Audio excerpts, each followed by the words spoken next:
नागपुर के Pachpaoli police को एक बड़ी सफलता मिली है। शहर में हुई सेंधमारी की कई घटनाओं को सुलझाते हुए एक अंतरराज्यीय गिरोह के सदस्यों को गिरफ्तार किया गया है।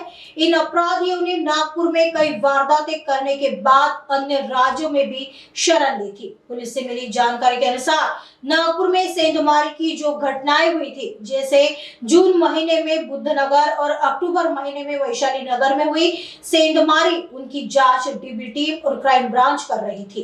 क्राइम ब्रांच की टीम को गुप्त सूचना के आधार पर जानकारी मिली कि आरोपी जोधपुर के जेल में सेंधमारी के मामले में बंद है। पुलिस ने तुरंत जोधपुर जाने के लिए निकले और आरोपियों को प्रोडक्शन वारंट पे गिरफ्तार कर लिया है। आरोपी शेर सिंह चौहान उम्र 23 वर्ष, मोहन सिंह चौहान उम्र 20 वर्ष और राजपाल सिंह भाडोले उम्र 25 वर्ष बताया जा रहा है। इस मामले में 2 आरोपी फरार है, जिसकी तलाश जारी है।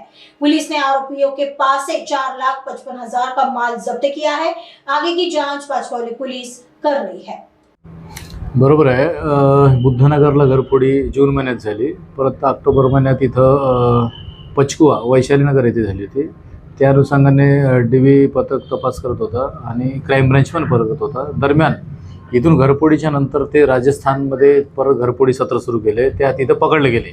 त्याच्या अनुषंगाने क्राईम ब्रांचचे नागपूर शहर अभिजित पाटील सर यांनी जे कोऑर्डिनेट करून जे आम्हाला माहिती दिली की इथं जे घरफोडी करणारे आरोपी तिथं जेलमध्ये अरेस्ट आहेत, जोधपूर सिटीत पकडले गेले। त्या पद्धतीने आमचे झोन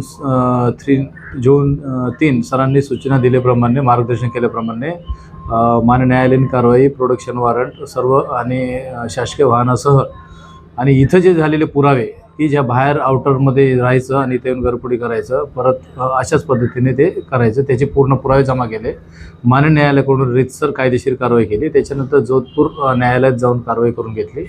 आरोपींना ताब्यात घेऊन विचारपूस केली असता इथं एक मोटरसायकल चोरी केली होती, ती पण ताब्यात घेतली, युनिकॉर्न। त्याच्यानंतर वैशालीनगरची घरफोडी जे काही चोरलेले आहे त्याचे मुद्देमाल सोबत आणखी काही 2 आरोपी फरार आहे। तसेच बुद्धनगरची घरफोडी ते कबुली दिलेली आहे, तिथलेही काही मुद्देमाल जप्त केलेले आहे। टोटल जवळपास 4,55,000चा मुद्देमाल जप्त करण्यात आलेले आहे। ही कारवाई माननीय रवींद्र कुमार सिंगल, माननीय पोलीस आयुक्त तसेच सर्व वरिष्ठ अधिकारी यांचे मार्गदर्शन तपास केलेला असून याच्यात आणखी काही बेलतरोडी, इमामबाड़ा आणि अंबाझरी इथले पण घरफोडी गेल्याचे, त्या घरफोडीच्या गुन्ह्यात फरार असल्याचे निष्पन्न झालेले आहे। ही कारवाई PSI माझगावकर, रवींद्र राऊत, मुकेश यादव, रेवतकर, युनुस खान, पाल आणि अमित ठाकूर यांनी कारवाई केलेली आहे। हे असे घरफोडी करणारे सवयीचे आहेत, एखाद्या शहरात केलं की त्याच्यानंतर दुसरं शहर चेंज करायचं। असे घरफोडी हे यांचं रेकॉर्डच, तो गाव जो आहे यांचं मूळ गाव MP उमरेठी इथले पूर्ण घरफोडी चोऱ्या करणाऱ्याचीच टीम आहे। त्यांच्यापैकी हे आरोपी आपल्याकडे सापडलेले आहेत।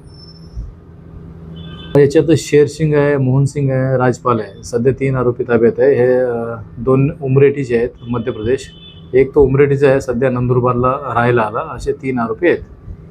बरोबर आहे। नागपूरला वेगवेगळ्या ठिकाणी लॉजिंगमध्ये राहायचं, हॉटेलमध्ये राहायचं, कधी गुरुद्वारामध्ये थांबायचं, वेगवेगळे स्थानं चेंज करायचे, वेगवेगळे कारण दाखवायचे, त्याच्यानंतर असे थांबूनच घरफोडी करायचे।